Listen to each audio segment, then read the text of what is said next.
범죄도시 3가 1000만을 돌파하기까지는 32일, 전편보다는 조금 더 걸렸지만 기생충보다는 빨랐습니다. 아는 맛이 무섭다고 이전 영화에서 나온 재미들이 약간은 변주되지만 그래도 웃기고 재밌습니다. 왜? 죽이면 안 돼?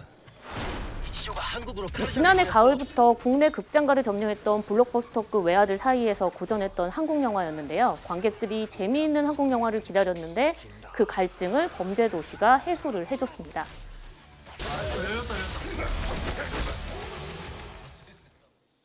마석도의 주먹 한 방이면 나쁜 놈은 모두 쓰러집니다. 마치 종이장처럼요. 너 말이야.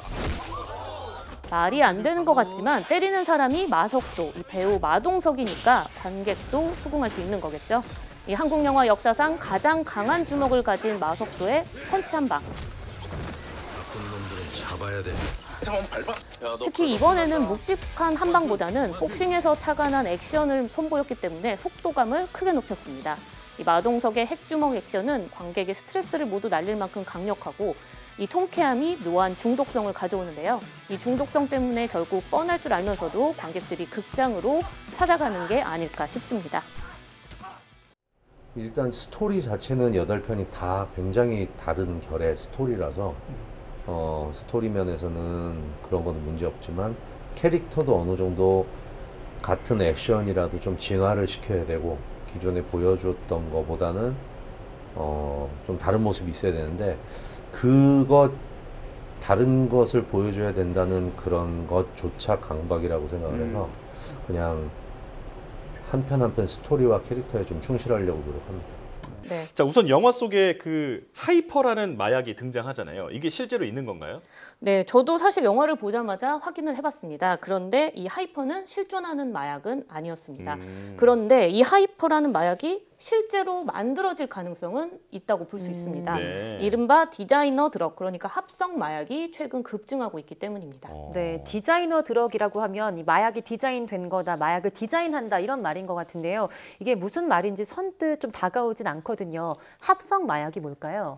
네, 이 자연계에 존재하는 물질이 아닌 이 화학적으로 만들어진 물질들을 조합을 해서 만들어낸 마약을 합성 마약, 디자이너 마약이라고 부르는 건데요. 네.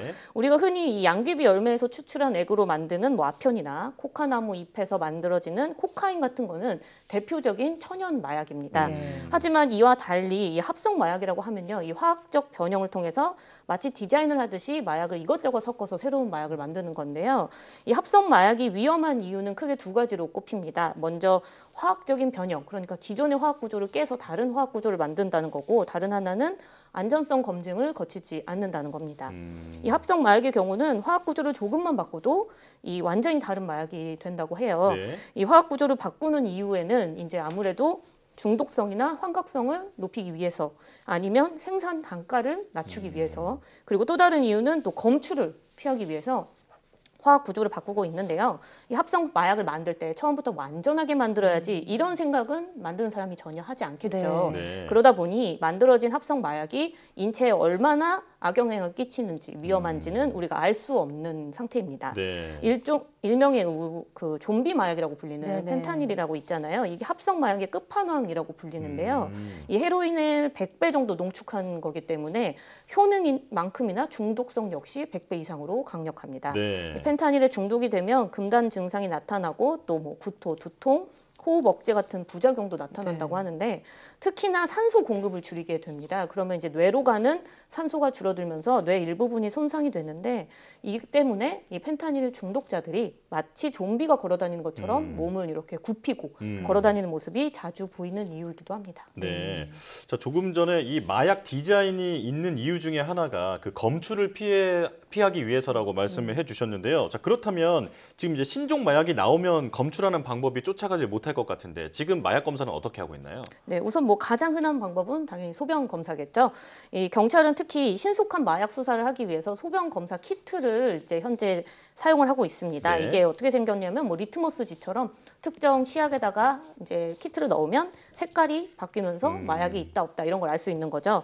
이 소변은 상대적으로 짧은 기간 동안 이 마약을 이제 함유하고 있기 때문에 마약 복용 여부가 굉장히 단기간 안에만 알 수가 있어요. 그래서 이 대부분은 지용성인 대마 검출에 많이 활용이 된다고 하는데요. 이게 무슨 뜻이냐면 대마는 수용성, 그러니까 소변에 잘 녹지 않고 체내 지방에 조금 더 오래 아. 머무른다고 합니다. 그렇기 때문에 소변 검출에 있어서 농도가 조금 더 높게 나와서 이 소변 키트는 할 때는 대마 성분들을 좀 많이 주로 활용을 검출을 하고요.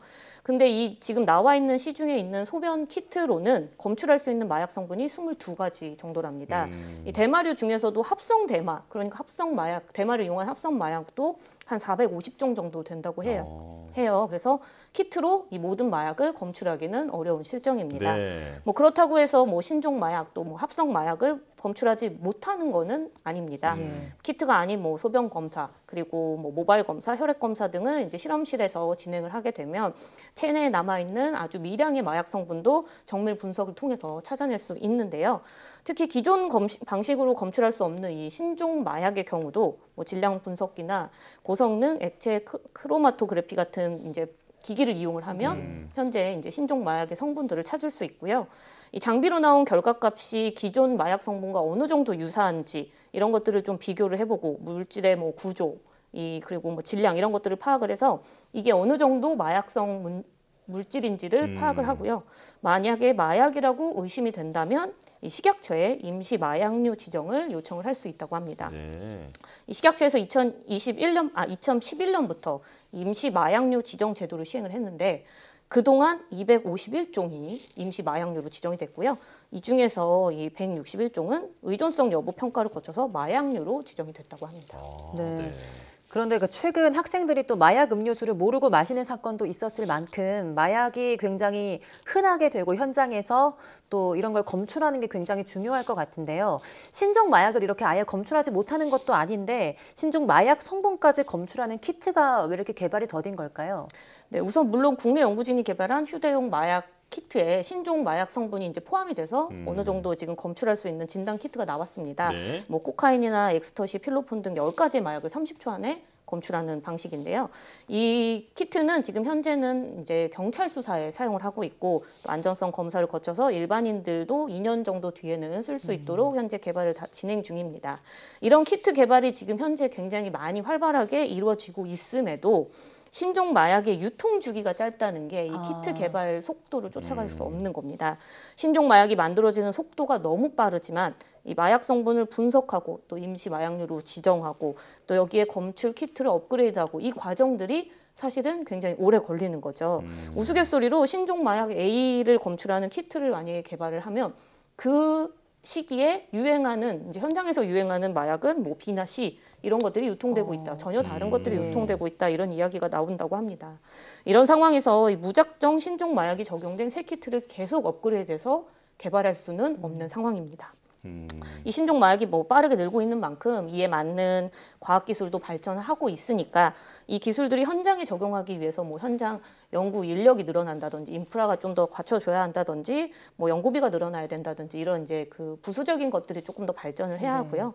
또 신종 마약에 대한 법적 규제를 강화하고 또 약물 중독에 대한 연구 그리고 또 치료에 대한 어떤 확산 이런 것들도 함께 늘러가야 할 것으로 보입니다. 네.